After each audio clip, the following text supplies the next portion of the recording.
Hi, welcome back. Welcome to week 2 of Christian Community Development and the Social Justice Tradition. This is Andrew Sears. And in this week and in this lesson, I'm going to talk about one of the values of Christian Community Development is holistic ministry. And one of the things that there's been a lot of critiques of Western ministry is that they adopt kind of this Western academic reductionist mentality that just breaks everything apart. But biblically, those things are never separated. And I'm going to be using a tool called systems thinking to talk a little bit about how can you can better understand that and understand how the gospel, the whole gospel, has been broken up into parts. And in my view, the enemy has used that to help divide and conquer. So let me just start with understanding some of the limitations of academic learning and community development. So you have head, heart, and hand. And head learning is really where Western culture has been very strong. And academia has a strong bias towards what's called cognitive learning or head learning. And that's mainly what you can get from courses and books. And that's partly, the reason why academia is biased towards that is because if you're stuck on campus or you're doing online learning, it's harder to do the other two types of learning. So the second type is heart learning, or it's called the affective domain of learning. And what we can do in this course is we can give you a map and some of the principles you can do to do the heart learning, but you're not going to be able to do that unless you actually go do that. So one of the ideas behind this is the principle of relocation, and one of the values in Christian community development is relocation. And the whole purpose, from my perspective, one of the main purposes is to help Christians in their own ethnic identity development as to experience long-term cultural experience as a cultural minority. So that's for people coming from majority culture, and to have some of the transformation that happens on that level. And then the third is hand learning. So, actually trying to do this, I could have learned a ton, and I've probably read 100 books in this space. But honestly, they were all maps. They didn't teach me anything to actually how to do it until I actually tried to do it. So trying to do Christian community development for 22 years made a much bigger difference. And you get this cross-cultural fluency. So it's like, studying a book in Spanish versus speaking it for 22 years is a big difference, right? So let me talk about the different types of injustice. So in this grid, you have an individual and collective, and you're going to see throughout this course, this is probably the most significant cultural dimension issue around injustice. So Western mentality has this individualistic perspective, whereas the Bible, individuals are very important, but the collective is also important. And in most of the world, the collective is also important. In most urban communities and most diverse communities, the collective is also important. So now I'm going to do another dimension down here that I'm going to later change, but I'm going to talk about intentional injustice and unintentional injustice. So individual intentional injustice. So that's bigotry, selfishness, bullying, and if you're in an organization, that would be abusive management. And then the unintentional would just be not understanding culture, trying to shake hands with someone in a way that might be offensive, or saying something that you didn't intend to offend, having unconscious bias, not understanding perspective of someone cross-culturally. Then the third would be unjust laws, policies creating an unequal playing field, exploitation, unjust war, and imperialism. So that's the intentional collective. And then you have unintentional, so cultural encroachment and assimilation, second order effects, urban decay and, white flight that happens, just the natural momentum of systems, different access to social capital and natural bias that happens, and funding models to nonprofits and ministries. Now, the main purpose of this diagram is to explain that most people assume injustice comes from quadrant 1, but most injustice from my assessment, a lot of people's assessment, comes from quadrants 3 and 4. So it's not just this individual intentional, someone says, I'm not a bigot. But what happens, one of the quotes I like is, you can't be neutral on a moving train. The idea is if the train's moving at 50 miles an hour in one direction because of unjust laws and policies, then you have to do a lot to change that. So now, one of the ideas behind system thinking, so I'm going to explain a little bit about systems thinking. So most people start in a single discipline, but the reality is that most problems are interdisciplinary. So if all you have is a hammer, then everything looks like a nail. So I'm going to talk about 4 quadrants, and they're going to be slightly different quadrants. But most people have the tools in one quadrant. And the reality is, from 1 Corinthians, it says, "For now we see through a glass darkly, but then face to face.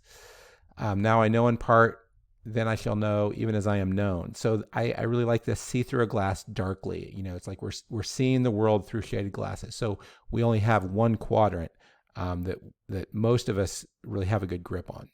So let me talk about, I'm going to make a slight change to that quadrant diagram. Still, the individual and collective is the same, but the other one is this subjective, objective, or internal and external.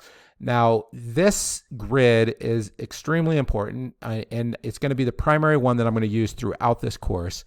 But one of the reasons why it's really important is that these are the dimensions that, if I had to pick the top 2 cross-cultural dimensions that often create conflict, it's going to be these 2, individual versus collective, and this internal, you're internally experiencing, subjective versus objective. Now, the other reason why this is important is I run a college, a university, and this is the way academic disciplines are organized. So if you look at what are the major schools, so one of the major schools is humanities. Humanities is very concerned about the relational perspective. Then you have the physical science, so science and technology. They can help address physical needs. Then you have cultural disciplines, and then you have societal or social sciences. So if you go through general studies in a university, they're going to try to make sure that you get adequate from each of these 4 quadrants usually. So what do I really mean by that? So humanities, Western theology, counseling, psychology, art for self falls into this domain. Then biology, chemistry, physics, engineering, medical. So these are the academic disciplines, right? This domain would be worship and music, most non-Western theology, gender studies, cultural studies, anthropology, ethics, other types of performance art for others. And then on the societal, you have the micro level, and that's going to be like organizational and business management. So nonprofit management, one of the degrees that we have. Then you have microeconomics, but then you have the macro level, sociology, law, political science, and economics and history. Now, the big challenge is most people, they study in one of these domains. So if you study Western theology, you're going to understand, you're going to have a tool, you're going to have a hammer here. But someone over here studies sociology, and they're going to have a different set of tools. They're going to have a whole screwdriver set. So whenever the two of you talk, it's going to be really difficult. So what we want to do is to have people kind of expand their understanding. So, but let me talk a little bit more about principles of systems thinking for Christians. So systems thinking provides a holistic perspective of understanding God and the world. God works at all levels of all systems. So in that previous diagram, God's working at all of those levels. God can defy natural laws since he created him. He can also influence events at every level of the system without defying natural laws. The idea of systems thinking is that it covers all knowledge. So all truth is God's truth, and avoiding this false separation of the spiritual and the natural, and avoiding separations of the quadrants. So we look for God throughout all our lives, natural and supernatural, and then we focus on the systemic causes of things to understand their spiritual depth. And the big thing to understand is humans are limited in how they can understand or apply one lens or perspective at a time. So I've studied most of those disciplines, or a lot of those disciplines on that chart, but I find it hard to wear more than one set of glasses. If I'm doing math problems, I have a hard time being relational, or, I can take glasses off and put another set on, but it's hard to look through more than one lens at a time. But if we learn to use multiple lenses, then we increase our understanding. So let me talk about this in Christian terms. So what is the gospel across all 4 quadrants? So the individual internal is personal salvation. So extremely important.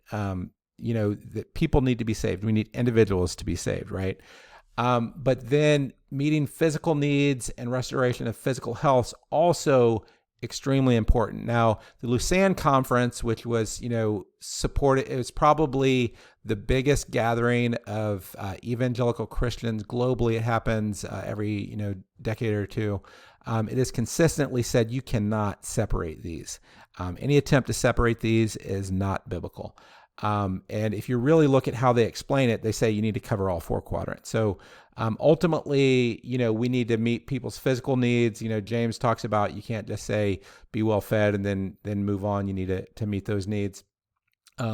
But also we want to see not just people change, but we want to see cultural revival and we want to see societal revival. So that's a four quadrant thing. I think most Christians can agree that all four of those are important. Now, let's talk about a systems perspective of addressing injustice. So, and this is where we start to get different understandings in different Christian perspectives. So many people have talked about we need to have vertical reconciliation with God. We also need to have horizontal reconciliation with individuals. But all of these things here are on the individual internal, it's what's going on with you internally. So, healing racial trauma, addressing bigotry and prejudice, deep relationships across race and class, long-term cross-cultural immersion, relocation. So being supervised where you're the minority, that actually makes a huge difference. Going through counseling and recovery. Physical is addressing the impact of injustice on physical health, meeting physical needs. Now, there's this term, you start with relief often in meeting physical needs, and I'll talk about some of the other terms. So cultural, so you have micro culture, so healthy organizational cultures, that's the micro.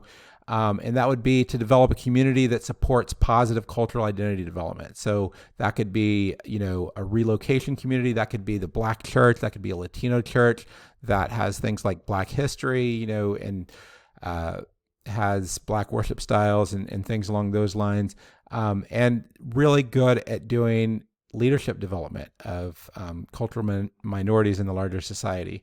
If you're in a diverse organization, one of the things you can do is develop affinity groups and mentoring programs for minorities in the organization. And then the macro is, you have reconciliation between individuals, but you also have reconciliation between groups. And that would be doing things like removing bias and stereotypes in media, addressing cultural oppression and assimilation that happens. And then societal, so this gets into, you have relief, then you have development. So that's at the micro level. Most people, what they're talking about on development usually has to do with what I call the micro level. And so you have nonprofit community development organizations, microeconomic development, and removing structural barriers for people of color and leadership might be something. If you're in a diverse organization, how do you get more people able to move up in your organization? Now, at the macro level, you're talking about advocacy and structural change. So that's just laws and policies, healthy social structures, just teaching of history, so like Black history, macroeconomic development, just macroeconomic development. So let me talk a little more as a specific example. In this example, everyone's heard the phrase, give a man a fish, feed him for a day, teach him to fish, feed him for a lifetime. So let's talk about what that looks like in this framework. So in this domain, and often people like to distinguish between charity, development, and structural change. So charity is focused on really the physical needs. This is important. There's a lot of people who are only focused on structural change, that, it's important. If people are dying, if they're starving while you're trying to change the system, you may or may not change the system. You need to charity is important. Development is where you would teach a man to fish. So that's the first level of development. Then you provide a microloan so that someone can get fishing equipment. Because if he or she knows how to fish, but they don't have fishing equipment, then that's not going to help. And then you give them a loan to buy the lake. So that is what you'd call development. But then macro is going to be teaching about the global structures of the fishing industry, creating just laws to provide fair access to fishing, just macroeconomic policies to maximize national revenue and even global revenue of the fishing industry. so that there isn't, global exploitation. Now, if you're focusing on, fishing and you want to say, okay, what is the internal individual? Well, that would be developing character for world-class fishing and a fulfilling life, right? Obviously, there's other things there, and we're just talking about fishing in this diagram, right? And then the cultural would be to create a village culture, or even a national culture or a regional culture of world-class fishing and cultural health. So that's what the holistic gospel would look like just around fishing, right? So let me talk a little bit about some of the tensions across quadrants. Now, you have this personal, perspective in Western theology, and that I would say the dominant culture among Christians is the Western Christian church. And the challenge of that is that problems are purely caused by personal relationship with God and others. And the solution is personal spiritual health, which I put it in quotes because I think spiritual covers all four quadrants. Then you have the physical domain, and I would say there the dominant culture is secular universities, and there the dominant worldview is that problems are caused by physical factors and the solution is physical health. And there, the worldview, I would call that a materialist worldview. It's an individualistic worldview, and that is also limited. And then you have a cultural perspective, and the dominant culture there in the world right now is Hollywood and secular media. And there, if you have a cultural perspective, you're going to say problems are caused by cultural oppression, and the solution is cultural health.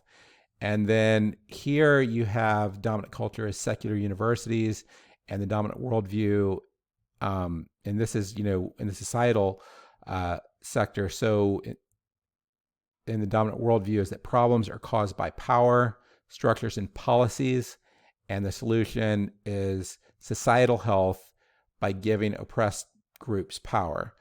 So a lot of the power politics really is coming from a materialist collective perspective. And the problem is the gospel is more inclusive than any one of these perspectives, right? So now let me talk about the tensions, though, that happen between these, because you can see three of these quadrants are dominated by secular worldviews. What happens is a lot of Western Christians feel like there's this cultural assimilation that's happening. And historically, among Christians, there's been a huge concern about the social gospel. And that's in the 1900s, where there was a move that basically it was a reaction to this worldview and said, no, we need to be focusing on saving the society. And a lot of the churches that were a part of that saw, major decline. And ever since then, most of the Western church has been in reaction to saying we cannot allow that. So there's been this fight. Right now, there's a larger fight that this is kind of the social gospel is a subset of, and what I would say that is that secular cultural assimilation. So the secular world, I mean, every culture tries to assimilate other cultures. That's just how they operate. So the secular world tries to culturally assimilate Christians, and there's this resistance to that. Now, there's kind of this counter movement to that saying, okay, we do not want to be secularized. So part of what's happened in that is white Western Christians have said, we do not want to be secularized. So what they've done, and, part of history is saying, if you get abused, you overreact and become the abuser. So part of what's happened is, unfortunately, a good portion of white Western Christians have been culturally assimilating into the other quadrants. And a lot of people from developing countries and a lot of, Black and Latina Christians would say that a lot of white Western Christians are just saying this quadrant is trying to assimilate the other quadrants and saying that they're not important. So the reality is that all the quadrants are important, and that's one of the key things and one of the key principles. And I'm going to be coming back to this throughout this course. So some of you may be listening to all this and saying, well, that's nice. You're teaching me about all these quadrants. That's interesting. But the real question is it biblical? And I want to talk on that, kind of a summary. I'm not going to go in depth. We have links that provide this in depth in the course. But just going through the quadrants, the first quadrant is focused on vertical relationships with God and horizontal relationships with individuals. That's the personal quadrant. The second quadrant is focused on horizontal relationships between groups. Now, if these things were right, so in the Bible, this talks, there's a word called tzedakah in Hebrew, and that's about being righteous and just. So it's a state of being, so that's why it falls under this kind of internal. So if we were all being righteous and just, then we wouldn't need these external measures to help address the injustice that happens in society. If everyone had God-directed relationships between individuals, if there's no sin, if there's no sin between groups, then we wouldn't need some of these external measures. But the reality is that there are physical needs that are left unmet, and a significant part of that is from injustice. So the other domain is just caring for individual physical needs, and then having just laws and social structures. So the reason why we need laws, the reason why we need governments, I think very few people would say, well, we just don't need governments because all we need to do is just get along with each other. The reason why we need those things is because we live in a fallen society. And we live in a fallen world. And in the Bible, there's another word called mishpat. And this word is the biblical word for justice. It's used over 200 times in the Bible. And it really means giving people what they're due. And that could mean punishment, or it could mean protection or care. So in the Bible, you see these words all the time, mishpat and tzedakah, but you especially see them together. So over 36 times, you'll see these words together. And so tzedakah and mishpat. And the best translation we can have in our language in English is social justice. It's saying that we're going to care about the collective. That's the social part. The justice is including both the internal aspects. It's a relationship, but it also includes the structures, the external aspects of that. So that's ultimately, if you want to look at what is biblical social justice involves all four quadrants. You can go a lot more depth into Bible studies. One significant thing, most of the Old Testament is focused on a collective relationship, right, of Israel with God, and the individual and collective relationships. Both of those are important. So hopefully this is helpful. If you have any questions, please ask your faculty member. Thanks a lot.